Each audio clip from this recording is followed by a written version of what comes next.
El arroz ya estaba casi listo cuando escuché sus pasos detrás de mí. Tenía la cuchara de madera en la mano, removiendo lentamente, cuidando que no se pegara. Aquel día no había nada especial, pero yo me había esmerado un poco más. Agregué zanahoria rallada, cebolla caramelizada y unas ramitas de perejil fresco. Pequeños detalles, pequeños gestos que nadie notaba. Mi hijo se apoyó contra el marco de la puerta de la cocina. No me miró. Tenía los brazos cruzados y la mandíbula apretada. Dijo las palabras como si fueran parte de una conversación casual.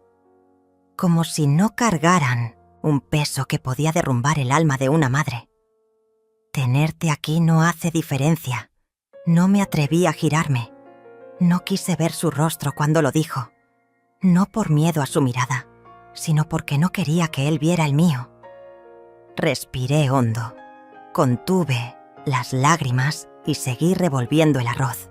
Como si nada, como si esas 7 palabras no hubieran sido cuchillas directas al corazón. Me quedé en silencio, pero por dentro todo se rompía. Pensé en responder, pero no encontré cómo. ¿Qué se dice cuando el hijo al que criaste sola, por quien diste la vida entera, te dice que tu presencia no tiene valor? Terminamos de almorzar en silencio. Él se sirvió primero. Ni siquiera me esperó.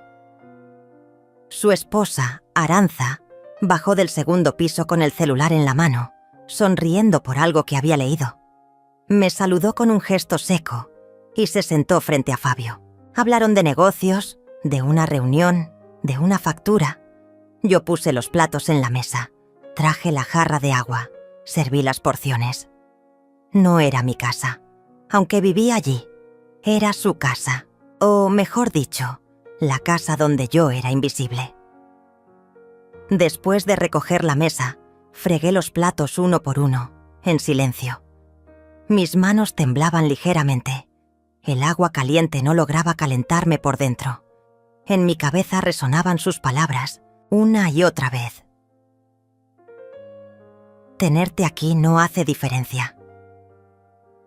Cerré el grifo, me sequé las manos con un trapo viejo y me apoyé en la encimera. ¿En qué momento mi hijo se había convertido en eso? ¿En qué momento dejó de verme como su madre y empezó a verme como una sombra que simplemente ocupa espacio? No siempre fue así. Hubo un tiempo, hace años, en que él era el que insistía para que me quedara. Después de que murió mi esposo, su padre, Fabio fue el primero en aparecer en casa. Traía comida, me hablaba con ternura, me decía que no debía quedarme sola. No quiero que estés triste, mamá. Vente a vivir con nosotros. Allá estarás mejor cuidada. Al principio me resistí. No quería abandonar mi hogar, mis plantas, los recuerdos. Pero la tristeza de la viudez pesaba, y el tono de voz de mi hijo sonaba tan sincero. Era imposible decirle que no. Así llegué a esa casa. Me acomodaron en una habitación al fondo, con una ventana que daba al patio. Aranza me saludaba con cortesía. Al principio, los primeros meses fueron soportables. Ayudaba en la cocina, lavaba la ropa, cuidaba de los niños cuando Aranza no estaba. Me sentía útil. No del todo bienvenida, pero sí útil. Fabio me abrazaba al llegar del trabajo. A veces me contaba cómo iba su negocio. Me escuchaba. Pero con el tiempo, algo cambió. Fue sutil al principio, un plato que quedaba en mi lugar en la mesa sin ser retirado. Un «no te preocupes, ya lo hago yo», que sonaba más a «no lo hagas tú». Luego vinieron las puertas cerradas, las miradas que evitaban cruzarse con las mías, las conversaciones, entre ellos dos en susurros, cuando yo entraba en la sala. La risa que se detenía apenas notaban mi presencia. Me volví invisible, no de golpe, sino como se apagan las luces cuando se acaba la electricidad, parpadeando primero, resistiéndose, y luego, oscuridad total. Y sin embargo, esa mañana, al oírlo decir lo que dijo, entendí que ya no era solo indiferencia, Era desprecio. Una forma elegante de decirme: ya no te queremos aquí. La noche anterior, Fabio había discutido por teléfono con alguien. Escuché desde mi habitación. La voz se le alzaba.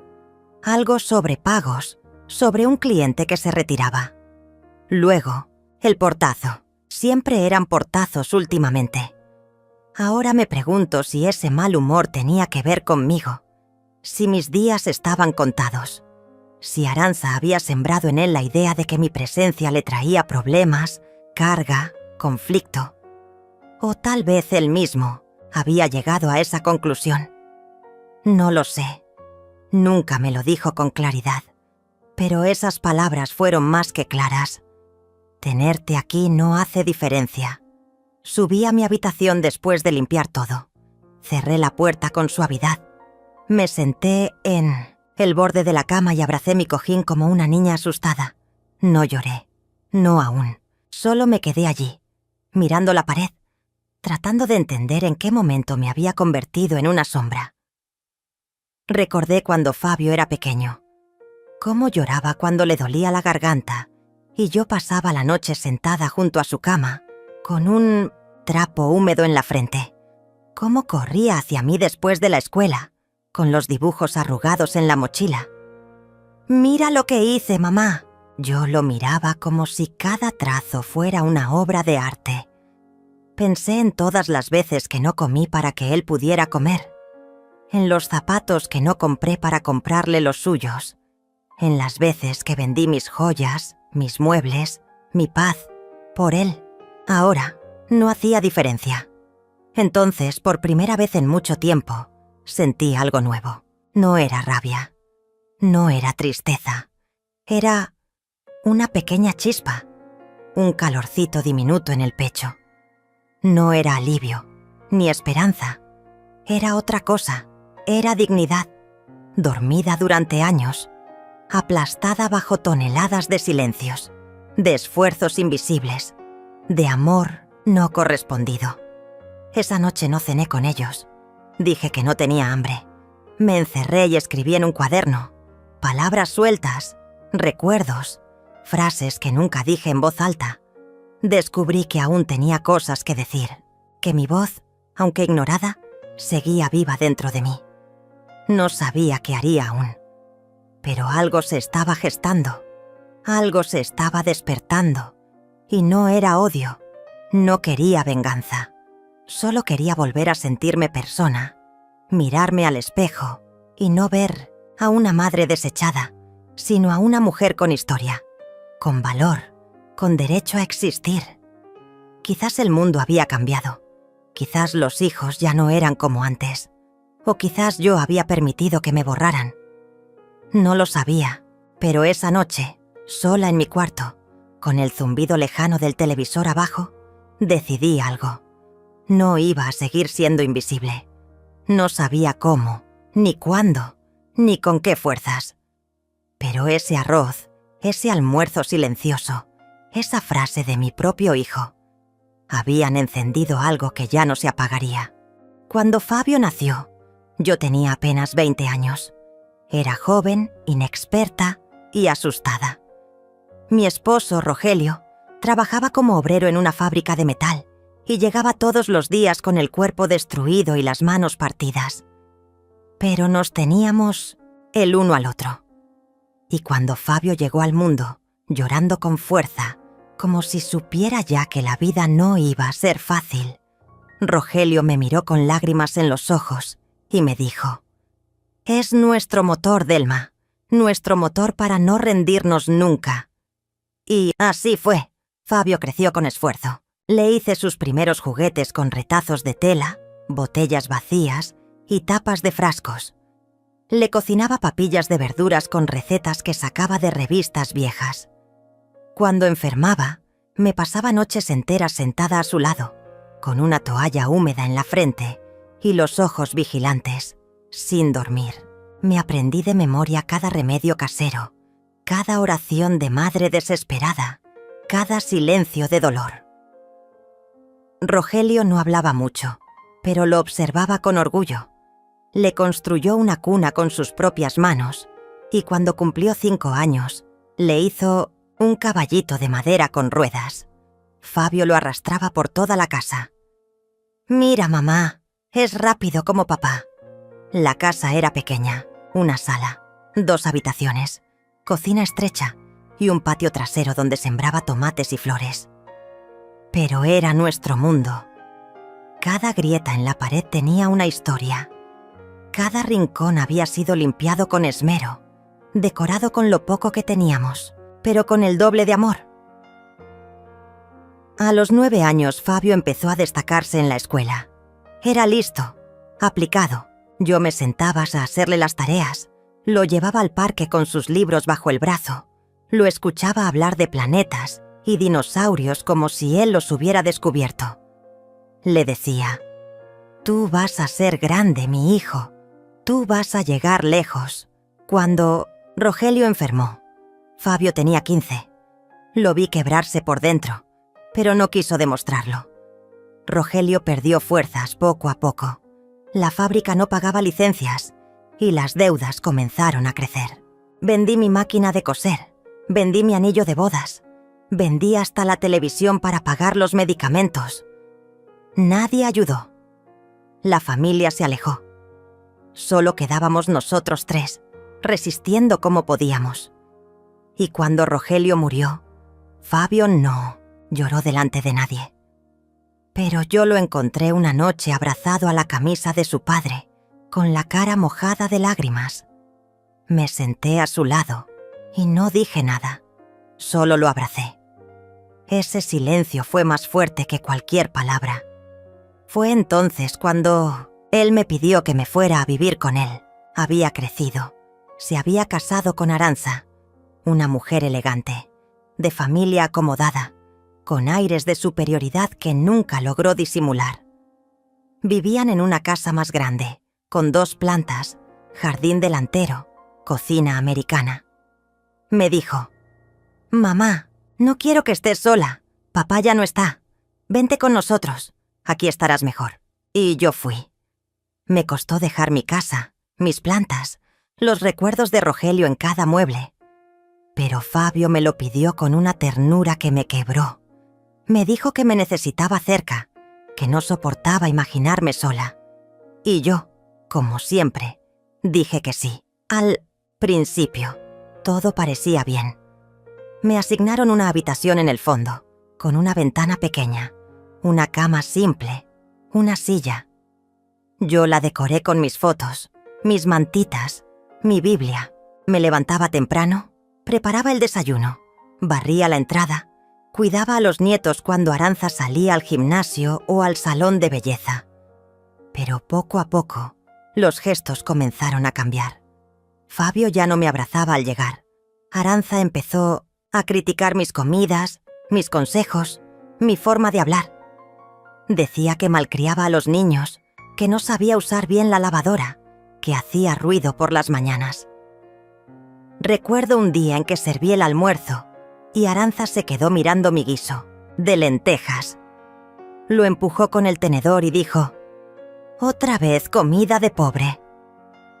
Fabio no dijo nada. Solo bajó la cabeza y siguió comiendo. Yo no respondí. Me tragué la humillación con la misma cucharada de lentejas. Empezaron a dejarme sola. Se iban sin avisar, volvían tarde.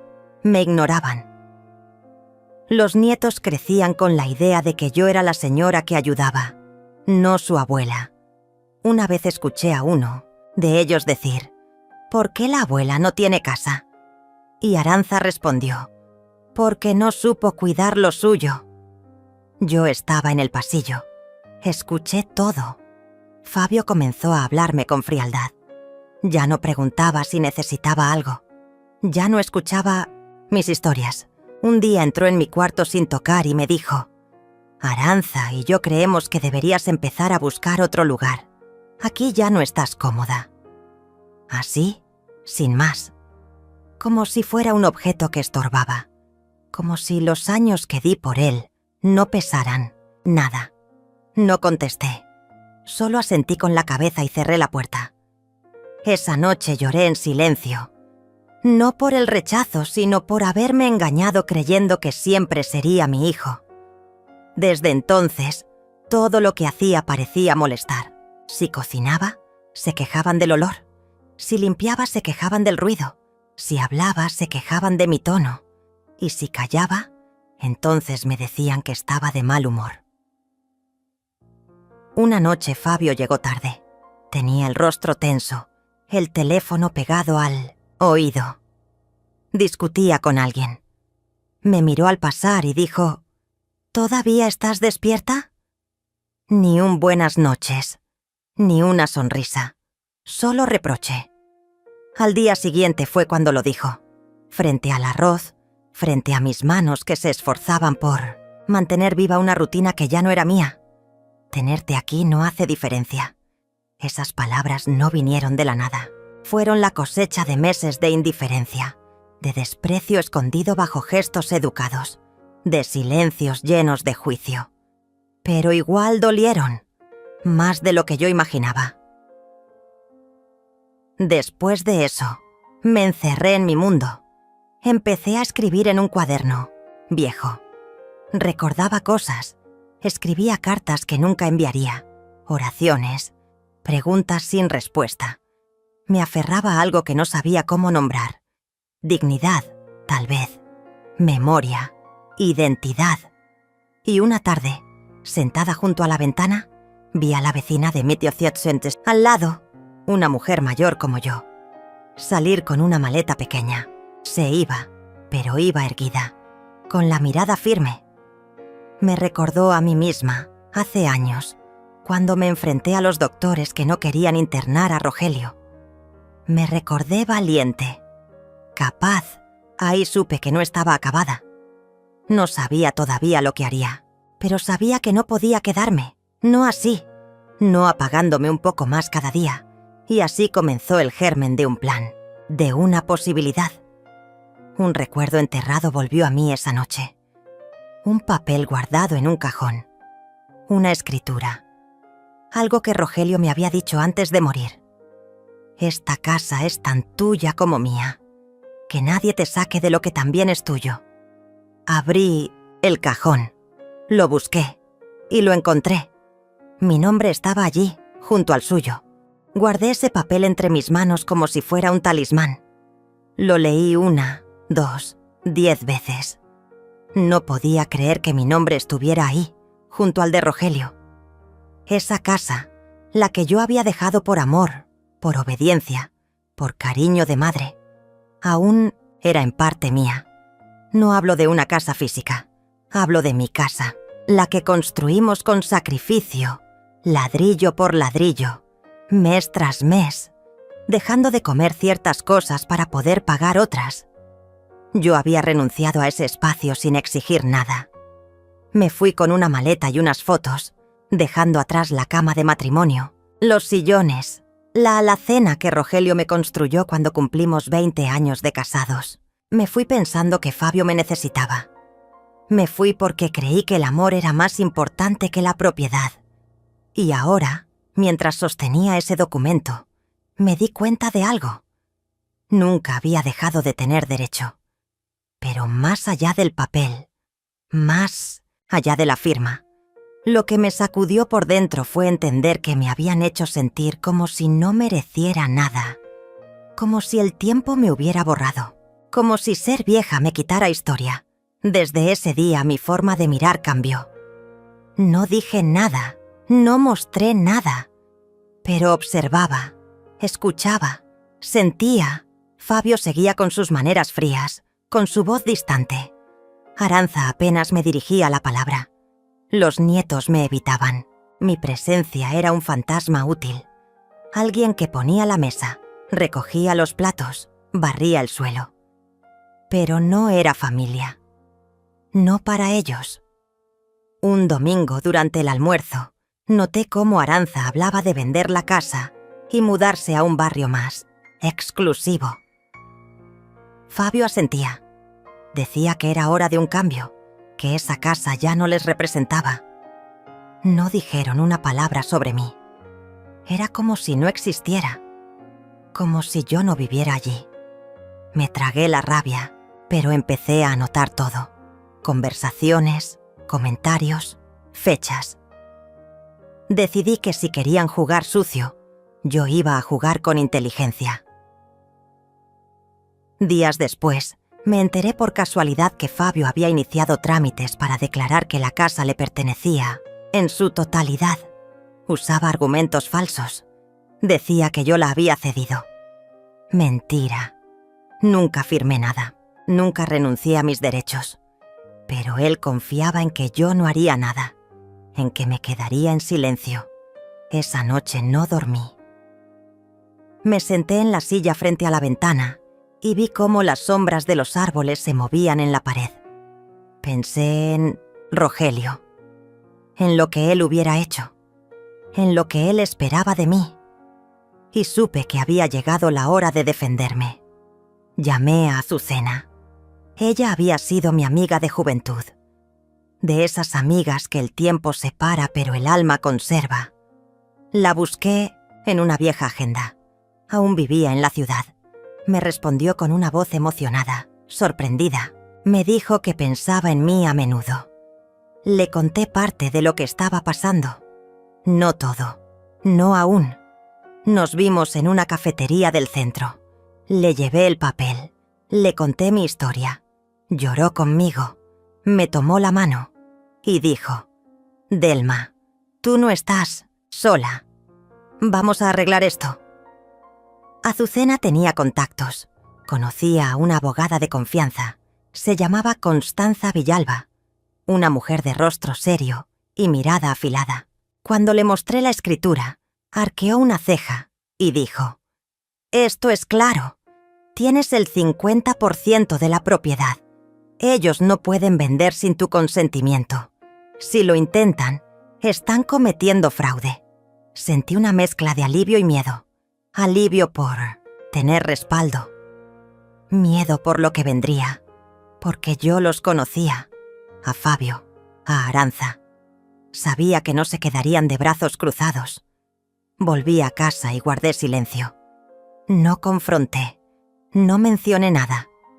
Pero empecé a tomar fotos, a grabar conversaciones, a hacer copias del documento, a esconder pruebas en lugares distintos, no por paranoia, por estrategia, y entonces sucedió algo que me rompió por dentro.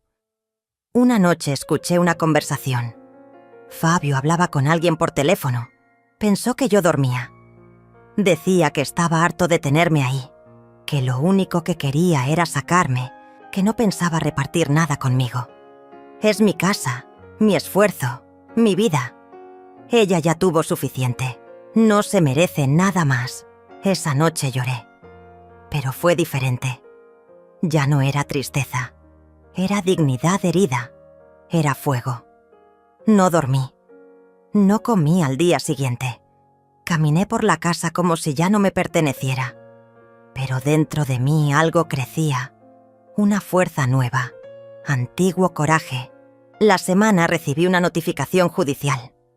Fabio me estaba demandando. Afirmaba que yo había invadido su propiedad, que era una carga, que me negaba a irme, que no aportaba económicamente. Me pintaba como una vieja manipuladora. Cuando leí eso, algo dentro de mí se quebró. No por el contenido, por el desprecio, por la frialdad de su firma, por el silencio de su conciencia. Fui a ver a Constanza. Me senté frente a ella, con el sobre en las manos, y le dije: «Estoy lista. Llévame hasta el final».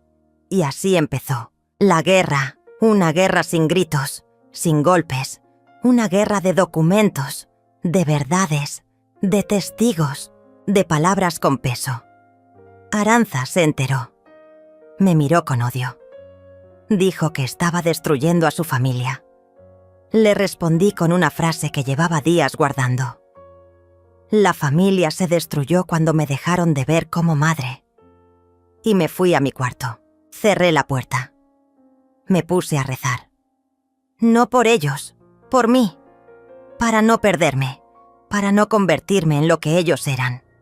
Fabio intentó hablar, pero no era para reconciliar. Era para negociar. Me ofrecía una pequeña suma si renunciaba a la mitad. Lo miré a los ojos y le dije: no es por el dinero, es por respeto, es por lo que tú fuiste alguna vez. No volvió a hablarme. El juicio se acercaba. Constanza preparaba cada detalle. Azucena me acompañaba a cada reunión. Yo me sentía asustada, sí, pero también viva, como si después de tantos años alguien me devolviera la voz. Y entonces, como si el destino quisiera probarme aún más, Fabio apareció una mañana con los nietos. Les había dicho que yo los iba a abandonar, que me quería quedar con la casa para mí sola. Me miraban con tristeza, con confusión. ¿Es verdad, abuela?, preguntó uno de ellos. Mi corazón se partió, pero no mentí. Me agaché, lo tomé de las manos y le dije: la verdad siempre sale, y cuando crezcas, entenderás. Fabio se llevó a los niños sin decir palabra, y yo me quedé ahí, en la cocina, con las manos temblando, pero con el alma firme, porque a veces, para ser libre, hay que dejar que te odien. El día que comenzó el juicio, sentí que mis piernas eran de papel. No por miedo a perder, sino porque entendí que estaba allí, sentada frente a mi hijo, no como madre, sino como enemiga. Fabio no me miraba. Mantenía los ojos clavados en su teléfono, con el ceño fruncido, como si yo no existiera. Aranza estaba a su lado, impecable, fría como una escultura de hielo. Yo me senté del otro lado, junto a Constanza, con el corazón latiendo como un tambor de guerra. La sala era pequeña, sin público, solo las partes y el juez. Pero a mí me pareció un teatro griego, un escenario donde la tragedia iba a desnudarse. La abogada de Fabio empezó. Dijo que yo había sido una carga durante años, que no aportaba nada, que interfería en la dinámica familiar, que había conflictos constantes, que él solo quería recuperar la paz de su hogar. Lo pintó como un hijo generoso que, tras la muerte de su padre, había abierto las puertas a su madre y que ahora sufría por su presencia invasiva. Yo cerré los ojos. Cada palabra era una daga. Pero entonces Constanza se levantó y con una voz clara, sin titubeos, empezó a hablar de la historia real. Mostró la escritura. Demostró que yo era propietaria legítima de la mitad de la casa. Mostró pruebas de que Fabio había intentado ocultar ese dato al iniciar trámites de venta. Presentó grabaciones donde él decía que quería deshacerse de mí. Frases humillantes, frías, sin alma. El juez escuchaba, tomaba notas, miraba a Fabio con creciente incomodidad, y entonces llegó el momento que cambió todo. Constanza pidió autorización para presentar un testigo inesperado. Entró Azucena. No solo era mi amiga, era también trabajadora social, jubilada, con experiencia en temas de violencia familiar y abandono. Tomó la palabra y habló con una firmeza que estremeció la sala. Dijo que lo que yo sufría era una forma de violencia emocional silenciosa, que muchas mujeres mayores eran despojadas de su espacio, de su dignidad, bajo el disfraz de ayuda familiar. Que el caso no era único, pero sí urgente. Fabio empezó a agitarse en su asiento. Murmuraba cosas a su abogada. Aranza apretaba los labios. El juez pidió silencio. Azucena terminó su testimonio con una frase que se me quedó tatuada en el alma. El amor no se mide por lo que uno da, sino por lo que el otro no exige cuando ya lo diste todo. La audiencia fue suspendida hasta la próxima semana para deliberar sobre medidas cautelares. Salimos del juzgado sin decir palabra. Fabio me pasó por al lado como si fuera aire. Aranza me lanzó una mirada de odio puro. Pero yo no bajé la cabeza. Volvimos a casa, esa casa dividida por el rencor. Yo entré por la puerta principal. Ellos por la trasera. Nadie habló. Esa noche dormimos bajo el mismo techo, pero en mundos distintos. Al día siguiente me llegó una carta. Era una notificación.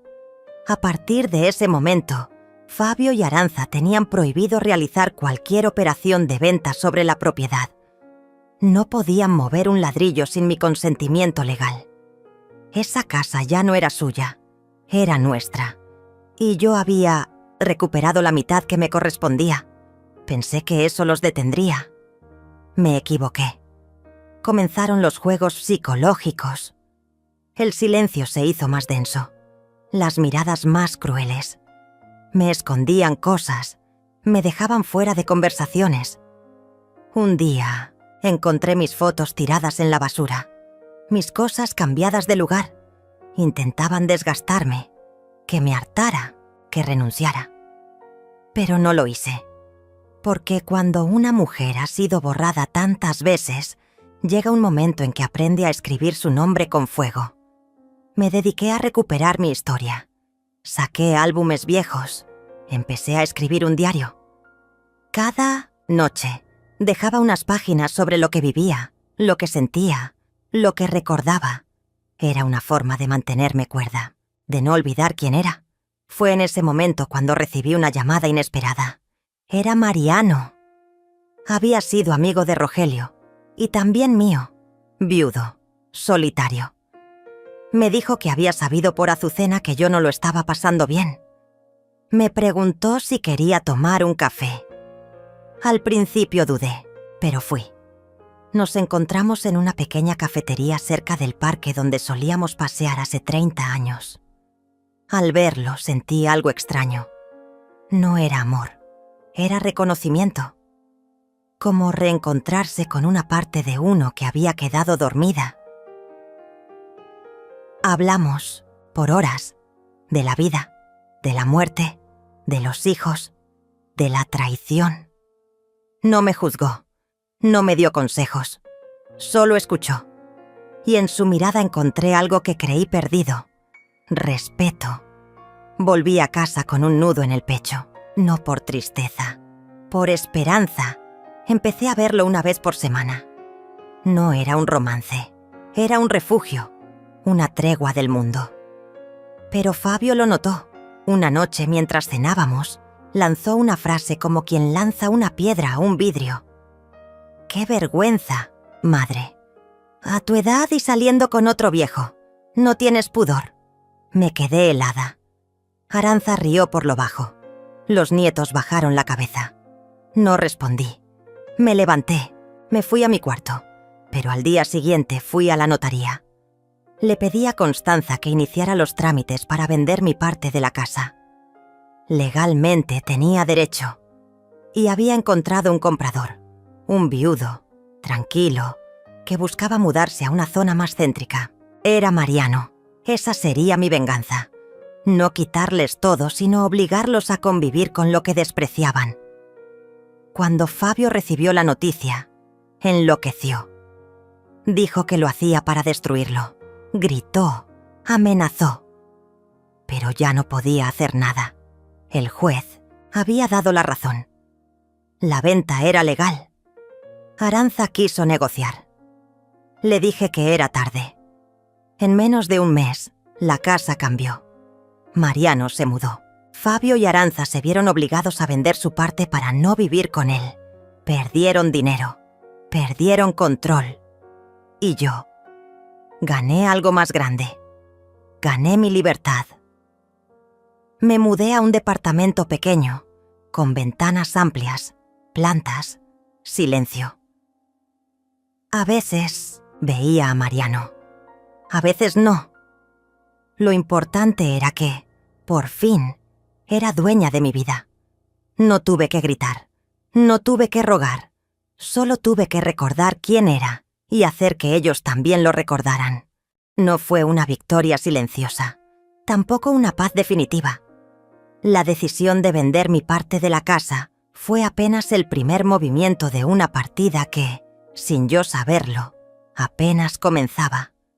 Fabio y Arantxa, obligados a vender su parte por menos de lo que esperaban, se mudaron a un apartamento más pequeño, en un barrio que no les gustaba, lejos de la escuela privada de sus hijos, lejos de los lujos que habían acostumbrado a mostrar como trofeos. Y aunque yo no tenía intención de seguir lastimando, ellos lo tomaron como una declaración de guerra.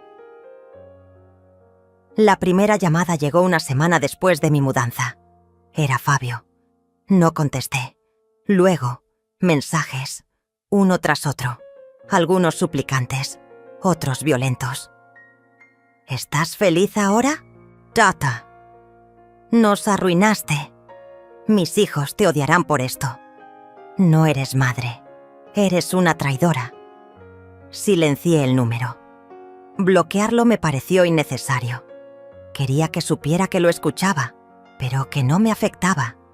Era un nuevo lenguaje, entre nosotros, el del silencio como escudo. Pero no se detuvo.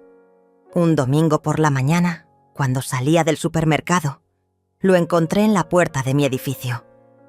No me gritó, no me insultó. Habló bajo, como si estuviera apenado. Me dijo que lo había perdido todo, que su matrimonio se tambaleaba, que los niños preguntaban por qué la abuela los había abandonado, que Arantxa lo culpaba a él por no haber sabido manejar la situación. Y entonces, con los ojos brillantes, me lanzó su golpe más bajo. «Mamá, necesito dinero». Sentí cómo la sangre me abandonaba el rostro.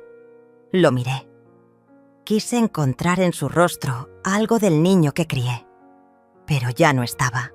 Solo quedaba un hombre, quebrado, no por el dolor, sino por el ego, por la vergüenza de haber perdido algo que creyó suyo.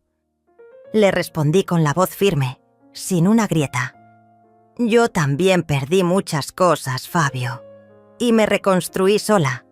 Tú puedes hacer lo mismo». «No», dijo nada más. Se fue. Esa noche encontré en la puerta de mi departamento una nota escrita a mano. «Te vas a arrepentir». No había firma, pero no la necesitaba. Sabía de dónde venía. Guardé la nota en el cajón más alto, donde antes guardaba las cartas de Rogelio. Las semanas siguientes fueron un desfile de pequeñas intimidaciones. Llamadas desde números desconocidos. Visitas de inspectores municipales por supuestas irregularidades en el departamento. Incluso una notificación de demanda por abandono moral. Constanza me explicó que era un recurso viejo, usado para presionar emocionalmente a los padres ancianos. No iba a prosperar. Pero igual dolía. Lo que más dolió fue ver a mis nietos una tarde, de lejos, cruzando una calle con su madre. Les sonreí. Me miraron con confusión, como si no supieran quién era, como si les hubieran borrado mi nombre. Y entonces lo entendí. La verdadera batalla no era por dinero ni por propiedades, era por mi memoria, por el derecho a existir en su historia. Así que decidí pelear. Fui a la oficina de Constanza. Le pedí que me ayudara a responder. No legalmente, emocionalmente, con hechos, con verdad. Empezamos a organizar los documentos, las fotos, las cartas, todo lo que demostrara que no había sido una carga, sino una madre presente, una abuela, amorosa, una mujer que había dado su vida por los suyos. Mientras tanto, Mariano me apoyaba con su serenidad. No se involucraba, pero me ofrecía algo más poderoso, un lugar donde respirar. Cocinábamos juntos, escuchábamos música. A veces salíamos al parque a ver a los niños jugar. Nunca me preguntó si quería volver a amar. Nunca me pidió nada, solo me devolvía mi reflejo limpio. Y eso era suficiente. Una tarde, al volver a casa, encontré una carta más. Esta vez, de Arantxa. Estaba escrita con frialdad quirúrgica. Me acusaba de manipular a Fabio, de destruir su familia, de ser la causa de todas sus desgracias. Terminaba con una amenaza directa. Si no les daba una compensación económica, usarían a los niños en mi contra. «Nunca más los verás», decía. Me senté. Respiré hondo y decidí que era hora de hablar. Pedí una audiencia judicial, no por la demanda de abandono moral, sino para solicitar una orden de alejamiento. Sí, contra mi propio hijo y su esposa. No fue fácil. Constanza me miró en silencio al escuchar mi petición. No me juzgó, solo me preguntó si estaba segura. «Estoy cansada de vivir con miedo», le respondí. «No quiero venganza. Solo quiero que me dejen vivir». Y así fue como, un mes después, volví al juzgado. Esta vez sin temblor, sin lágrimas, con la cabeza alta. Fabio no asistió. Arantza, sí, sola, vestida de negro. Fría como siempre. No habló, no me miró. El juez escuchó mis argumentos, las pruebas, la nota, las visitas intimidatorias, los intentos de extorsión emocional. Mi declaración fue corta, pero firme. No, estoy aquí para castigar a nadie. Estoy aquí para proteger lo que queda de mí. La orden fue concedida. Fabio y Arantza no podían acercarse a menos de 200 metros de mí. Ni llamar, ni escribir, ni enviar intermediarios. Esa noche dormí en paz por primera vez en meses, pero la paz no siempre es eterna. Unos días después, recibí una llamada inesperada. Era una trabajadora social. Me dijo que los niños habían pedido hablar conmigo, que querían entender por qué la abuela ya no estaba, que extrañaban mis historias, mis galletas, mis abrazos, y ahí supe cuál sería mi próxima lucha. No contra Fabio, no contra Arantza, sino por la memoria que mis nietos guardaban de mí. Era hora de reconstruir ese puente, aunque fuera piedra por piedra. La mañana del juicio definitivo comenzó con un cielo gris, pero no de esos que amenazan tormenta. Era un gris suave, de esos que hacen que el mundo parezca en pausa.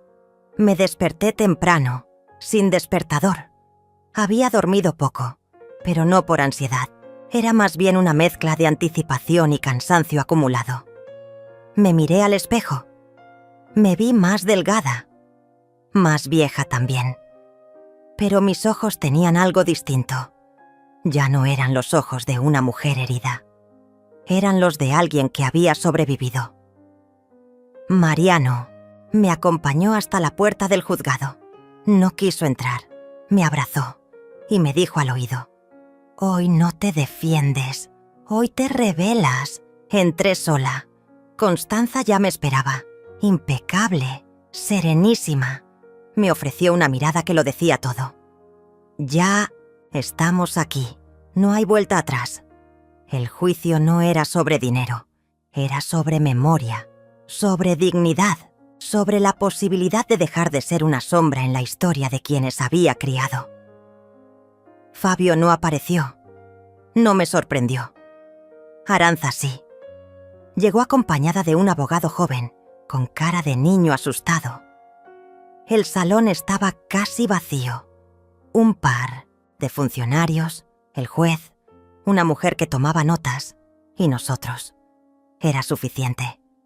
La primera en hablar fue Arantza. Su declaración fue pulcra, ensayada. Se presentó como madre preocupada, esposa sacrificada. No era incomprendida. Dijo que había intentado todo por mantener la armonía familiar, que yo había sido inestable, impredecible, incluso agresiva. Mencionó enfermedades que nunca tuve, actitudes que nunca cometí. Habló de cómo sus hijos lloraban por las noches, de cómo su matrimonio se había desmoronado desde que yo decidí entrar en sus vidas. No lloró, no levantó la voz. Era el veneno más peligroso, el que se sirve con calma. Luego fue mi turno. Me puse de pie. No leí nada. No llevaba papeles, solo mi voz. «Señoría, estoy aquí porque me cansé de ser invisible. Durante años creí que el amor todo lo podía, que una madre debía perdonar, callar, esperar. Crié a mi hijo sola la mayoría del tiempo, mientras mi marido viajaba. Le di educación, abrigo, alimento y, sobre todo, una casa donde nunca faltó afecto. Cuando mi esposo falleció, Mi hijo me pidió que fuera a vivir con él. Yo no lo pedí. Él insistió. Me dijo que me necesitaban, que sería bienvenida. Yo, ingenua, creí que era cierto.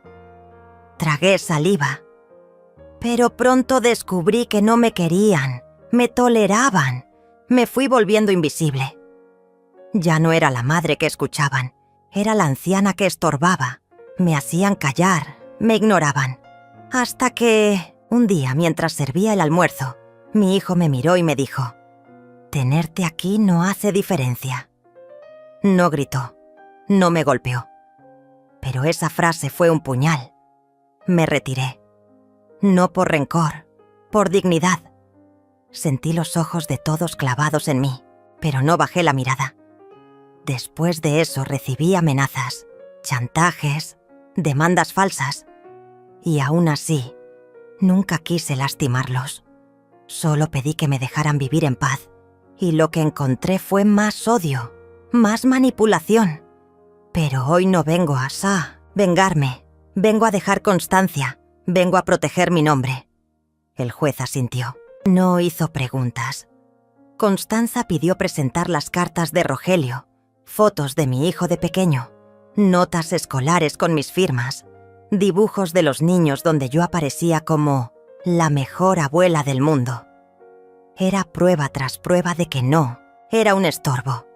Era familia, y había sido desplazada por conveniencia.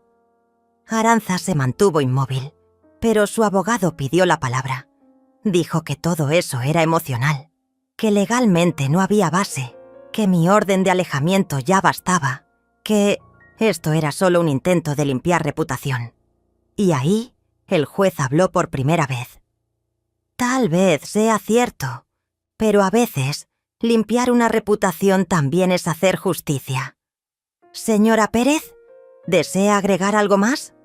Asentí. Y saqué de mi bolso la última carta de mis nietos. Me la había entregado la trabajadora social días antes. Decía, en letra infantil: «Abuela, te extrañamos. Queremos ir a tu casa. Mamá dice que no podemos. ¿Hiciste algo malo?». Respiré hondo y le respondí al juez, con voz firme: «No quiero que crean que hice algo malo. Quiero que, cuando crezcan, puedan leer esto y sepan que los amé, que luché por ellos, incluso cuando me dieron la espalda». El juez cerró el expediente. Dictó resolución inmediata. La orden de alejamiento se mantenía, pero autorizó el derecho de visita supervisada con los niños, siempre que ellos lo solicitaran. No obligaba a nadie, pero abría una puerta. Afuera, la tarde ya se había aclarado. El cielo seguía gris, pero menos espeso. Sentí una especie de temblor en las piernas, no de miedo, de alivio. Era como si, por primera vez en mucho tiempo, me hubiera desatado de un peso invisible. Mariano me esperaba en la cafetería de enfrente. Al verme entrar, se levantó. No me preguntó cómo había salido, solo me tomó la mano y pidió 2 cafés. «¿Y ahora qué vas a hacer, Delma?», me preguntó con una sonrisa suave. Lo miré y, por primera vez en años, respondí sin duda: «Voy a vivir». Esa noche, abrí un cajón donde guardaba las cosas viejas. Saqué fotos, recetas, cartas. Preparé una caja para los niños. No era un intento de recuperar el pasado. Era una semilla, algo que algún día, cuando fueran adultos, encontrarían. Y tal vez entonces entenderían que no fui perfecta, pero fui real. Fui su abuela, fui su madre y fui mujer. Y nadie más podría quitarme eso. Las semanas posteriores al juicio no fueron ni de paz ni de guerra. Fueron de vacío. De esos vacíos que no hacen ruido pero se sienten como un hueco en el pecho. Me despertaba sin saber qué hacer con el tiempo.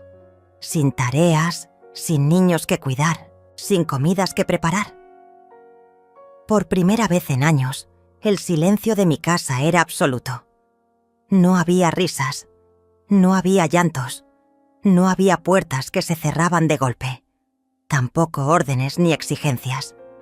Pero ese silencio, al principio incómodo, comenzó a volverse compañía. Una calma extraña empezó a ocupar el lugar donde antes vivía la ansiedad. Mariano me visitaba todos los jueves. Llegaba con pan dulce, con alguna película vieja bajo el brazo, con historias que me obligaban a reír, incluso cuando no tenía ganas. A veces hablábamos durante horas, otras solo escuchábamos música. Y, en silencio, yo sentía que alguien me veía, no como una carga, no como una anciana molesta. Me veía como mujer, como Delma. Una mañana, sin planearlo, salí a caminar. Hacía meses que no recorría el barrio. Todo me parecía diferente. El kiosco donde solía comprarle dulces a Renatito ya no estaba. La panadería había cambiado de dueño. Y, sin embargo, las calles seguían siendo las mismas. Caminé hasta el parque donde solía llevar a mi hijo cuando era niño. Me senté en una banca. Cerré los ojos. Respiré. Y ahí, sin avisar, llegaron las lágrimas. Pero no eran de tristeza. Eran de liberación. Lloraba porque ya no tenía miedo. Porque había recuperado algo que creí perdido. El derecho a sentirme viva. Ese mismo día decidí redecorar la casa. Tiré cosas viejas. Ropas que no usaba. Fotografías que ya no me dolían. Pinté las paredes. Compré cortinas nuevas. Y por primera vez colgué un retrato mío en la sala. No era vanidad, era afirmación. Era decir, esta casa es mía y yo también lo soy. Constanza me seguía escribiendo. Me enviaba recortes de periódicos con columnas sobre mujeres mayores que habían luchado por sus derechos. Me decía, tu historia no es única, pero sí valiente. En una de sus cartas, me sugirió escribir, no para publicar, solo para ti. Empecé con notas pequeñas, palabras sueltas, luego frases, luego páginas, hasta que una tarde, sin darme cuenta, tenía más de 100 hojas escritas. Era mi historia, sin adornos, cruda, real. Mía, una vecina, Marilú, una mujer jubilada que vivía en la esquina, se enteró de que yo estaba escribiendo. Me pidió leer algo. Dudé, pero accedí. Volvió a los 2 días con los ojos rojos. Esto no es solo tuyo, Delma. Es de muchas. Es mío también. No supe qué decir. Me abrazó. Y ese abrazo fue distinto. No era de lástima. Era de respeto, de complicidad. Empezamos a reunirnos los sábados en mi casa. Ella, yo y luego otras 3 vecinas. Llevaban mate, galletas, té. Compartíamos historias, dolencias, triunfos pequeños. Y en ese círculo de mujeres entendí algo que nunca había visto con claridad.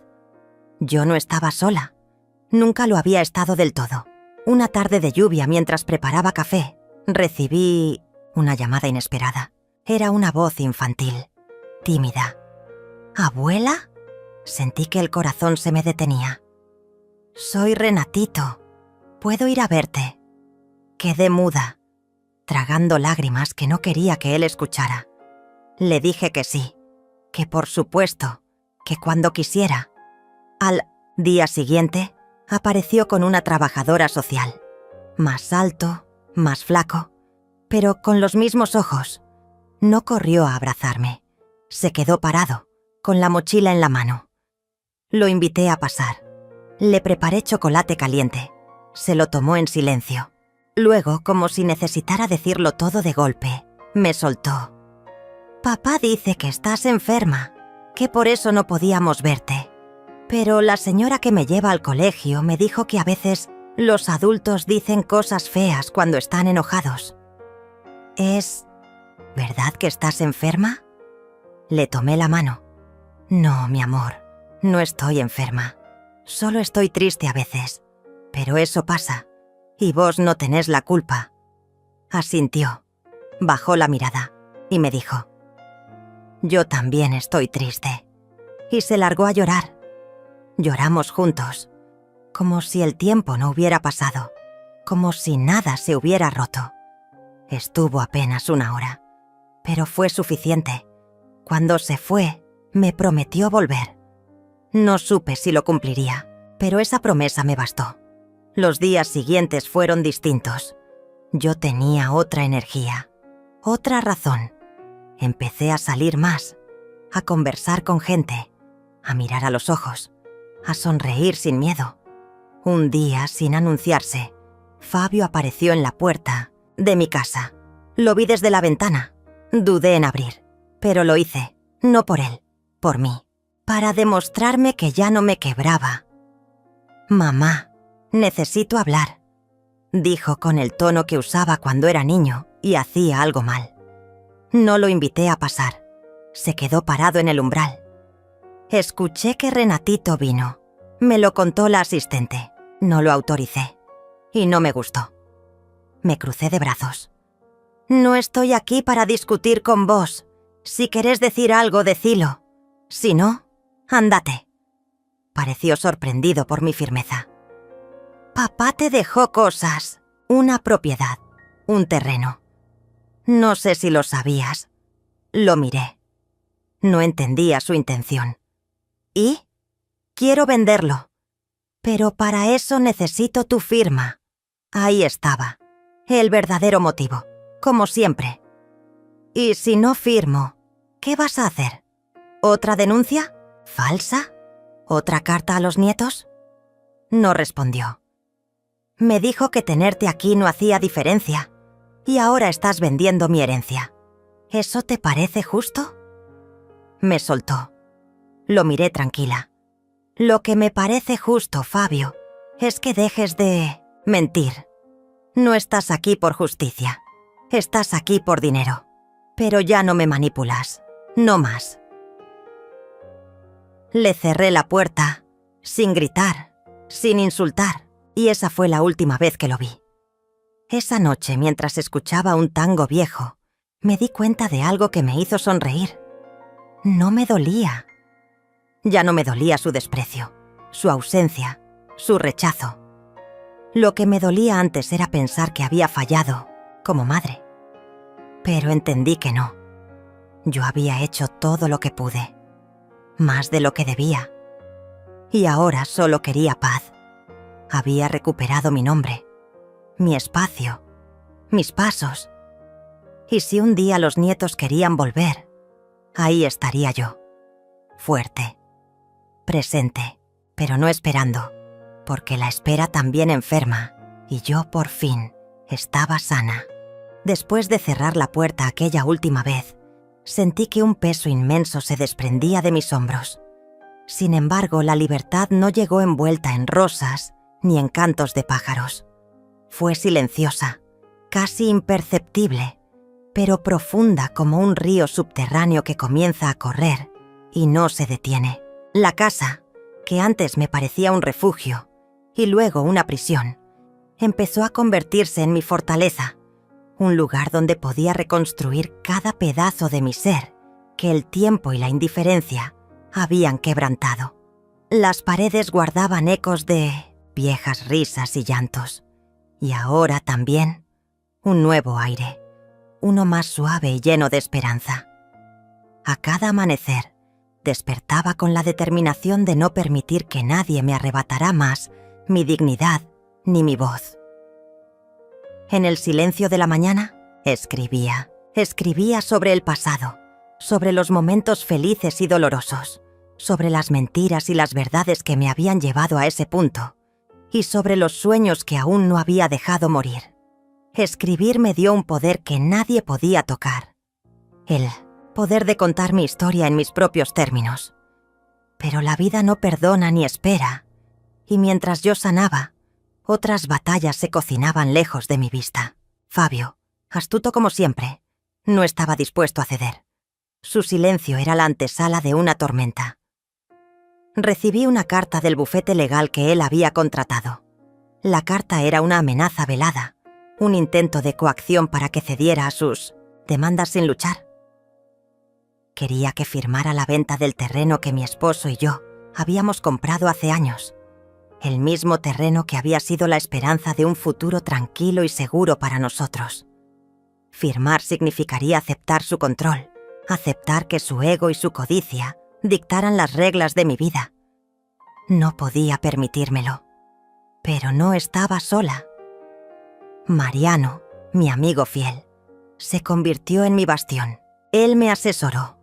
Me explicó que había formas legales de proteger mi patrimonio y, sobre todo, mi dignidad.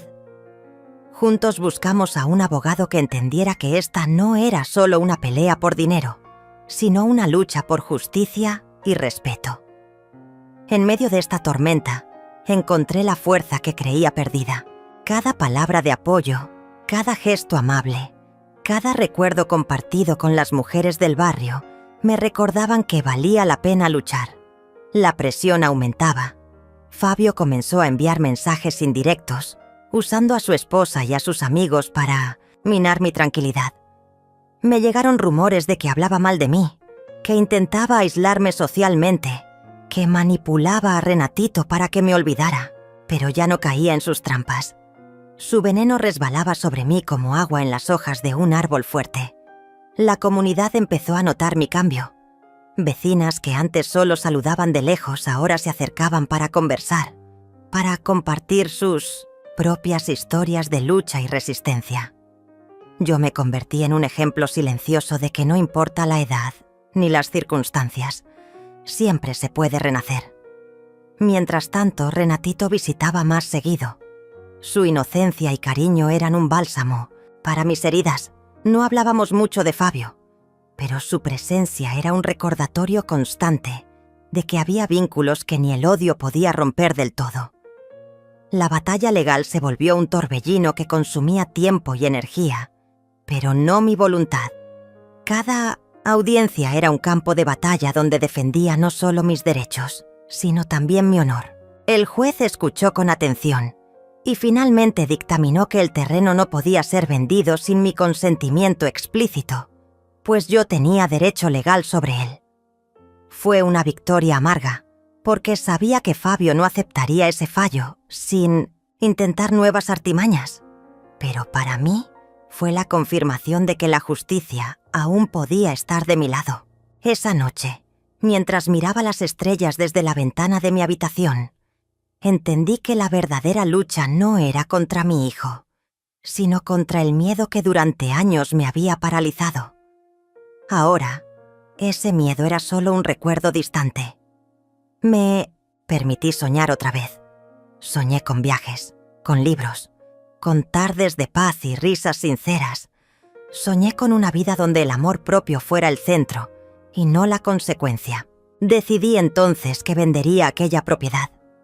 Pero no a manos de Fabio ni de sus maniobras. La vendería para comprar un pequeño departamento cerca del centro, un lugar donde pudiera comenzar de nuevo, donde las paredes no guardaran penas, sino promesas. Y así lo hice.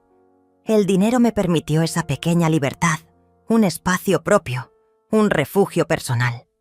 La mudanza fue un acto simbólico y real de mi renacer. Cada caja que empaqué era un pasado que cerraba. Cada objeto que elegí, conservar una parte de mí que abrazaba. Al instalarme recibí llamadas y mensajes inesperados. Amigos del pasado, vecinos, incluso Renatito que me llamaba para contarme sus días en la escuela. Me sentí rodeada de una red invisible de amor y apoyo.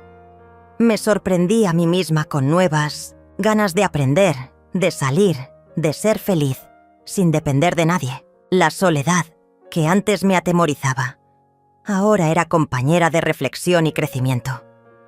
Un día, mientras organizaba la cocina, encontré una foto antigua de mi esposo y yo, tomada en aquel terreno que había sido el epicentro de tantas batallas. La miré con ternura y le susurré: «Esto es para ti, para que sepas que finalmente encontré paz».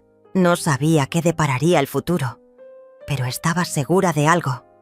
Ninguna palabra hiriente, ninguna traición, ni siquiera el desprecio de un hijo, podrían arrebatarme la dignidad que había recuperado con tanto esfuerzo. En la distancia, la sombra de Fabio seguía acechando, pero ya no tenía poder sobre mí. Había aprendido a pararme firme, a proteger lo que me pertenecía y, sobre todo, a quererme. Esa era mi victoria más grande. Y mientras la vida continuaba, yo me sentía, por primera vez en mucho tiempo, libre y completa. Después de años de sentirme invisible bajo el mismo techo que mi propio hijo, después de soportar sus palabras que me clavaban como dagas invisibles, finalmente había llegado el momento de tomar el control de mi vida. Cuando decidí vender la casa que había sido durante tanto tiempo el campo de batalla de mi dignidad, no fue una decisión impulsiva. Fue la culminación de un proceso largo, doloroso, pero necesario. Aquella casa que un día fue un refugio cálido para mi esposo y para mí, se había convertido en un recordatorio constante de la traición y el desprecio de Fabio. Ahora, con el poder legal en mis manos y el apoyo de Mariano y otras personas que creyeron en mí, estaba lista para cerrar ese capítulo oscuro. La venta fue un proceso que mezcló nostalgia y esperanza. Cada rincón, cada pared, cada ventana guardaba recuerdos de tiempos mejores, de risas, de sueños que una vez compartí con mi familia. Pero también contenía la sombra pesada de las humillaciones y el abandono. Mientras firmaba los papeles de la venta, sentí una liberación que no se puede describir con palabras. Era la confirmación de que ya no era prisionera de un pasado que me había lastimado tanto. Con el dinero que obtuve, me mudé a un pequeño apartamento que, aunque sencillo, se transformó en mi santuario. Cada objeto que coloqué, cada mueble, era un símbolo de mi nueva vida, independiente, libre y digna. Las primeras noches fueron las más difíciles.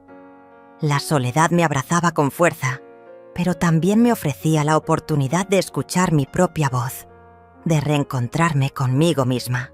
Me di cuenta de cuánto tiempo había vivido para satisfacer las expectativas ajenas, para soportar el egoísmo de un hijo que jamás supo valorar a la mujer que le dio la vida. A medida que pasaban los días, el miedo fue cediendo lugar a una confianza renovada. Empecé a salir más, a retomar viejas aficiones que había abandonado, a disfrutar de pequeñas cosas que antes pasaban desapercibidas. El aroma del café por la mañana, la sensación del sol en la piel, la calidez de un libro entre las manos. La relación con Fabio quedó en el pasado, rota irremediablemente. Él siguió con su vida, presa de su orgullo y su incapacidad para reconocer sus errores. Yo, en cambio, me convertí en la mujer que siempre quise ser. Fuerte, segura, capaz de decir basta, sin sentir culpa. Mariano se convirtió en un apoyo invaluable, no solo en lo legal, sino en lo emocional. Su amistad sincera me enseñó que nunca es tarde para reconstruir vínculos sanos y que el verdadero amor no exige sacrificios que destruyan el alma. Renatito, mi nieto, siguió siendo un rayo de luz en medio de tanta oscuridad. A pesar de la distancia que se creó entre Fabio y yo, siempre me esforcé por mantener una relación cercana con él, porque sabía que el amor de una abuela es un tesoro que ni la traición puede apagar. Sin embargo, la vida no se detuvo allí. Al crecer y sanar, comencé a compartir mi historia con otras mujeres que atravesaban situaciones similares. Encontré en el dolor colectivo una fuerza transformadora. Participé en grupos de apoyo. Ofrecí mi experiencia como testimonio de que es posible salir adelante, de que la dignidad es un derecho inalienable. En esos encuentros, descubrí la sororidad, la hermandad que nace del sufrimiento compartido y que impulsa a luchar por un futuro mejor. Con el tiempo, decidí que debía dejar un legado. Empecé a escribir mis memorias no para juzgar, sino para sanar y para inspirar. Cada palabra plasmada en esas páginas era un acto de valentía, una declaración de que ninguna mujer debe conformarse con menos de lo que merece. La escritura se convirtió en un refugio y en un puente hacia el perdón, no hacia Fabio, sino hacia mí misma, hacia aquella mujer que había sido lastimada y que ahora renacía con fuerza. Recordaba a mi madre y sus enseñanzas, la importancia de mantenerse firme y de valorarse a pesar de las circunstancias adversas. Comprendí que la vida es una serie de ciclos, que a veces nos toca caer para aprender a levantarnos con más fuerza. Hoy, mi corazón late con serenidad. No olvido el pasado, porque me hizo quien soy, pero tampoco permito que me defina. He encontrado la paz en la independencia, en la elección consciente de rodearme de personas que me respetan y me quieren por quien soy realmente. Fabio perdió la oportunidad de ser el hijo que una madre merecía, pero yo gané la oportunidad de reencontrarme conmigo misma y de abrir un nuevo capítulo lleno de esperanza. Si alguien escucha esta historia y se siente identificada, quiero que sepa que no está sola, que la dignidad no se negocia, que el amor propio es la base para cualquier relación verdadera y que nunca es tarde para recuperar la voz, para escribir el final que deseamos. Hoy camino erguida, con la certeza de que merezco respeto y felicidad. Mi nombre es Delma Pérez y esta es la historia de una mujer que decidió no rendirse, que enfrentó su dolor y que, al final, se convirtió en su propia heroína. La vida me dio pruebas difíciles, pero también me enseñó que la fuerza más grande está en amarse a una misma, en proteger lo que somos y en nunca, jamás, permitir que nadie nos haga sentir menos. Esa es la verdad que quiero compartir, la lección que quiero dejar. El poder de renacer está en cada una de nosotras. Solo debemos tener el coraje de dar el primer paso.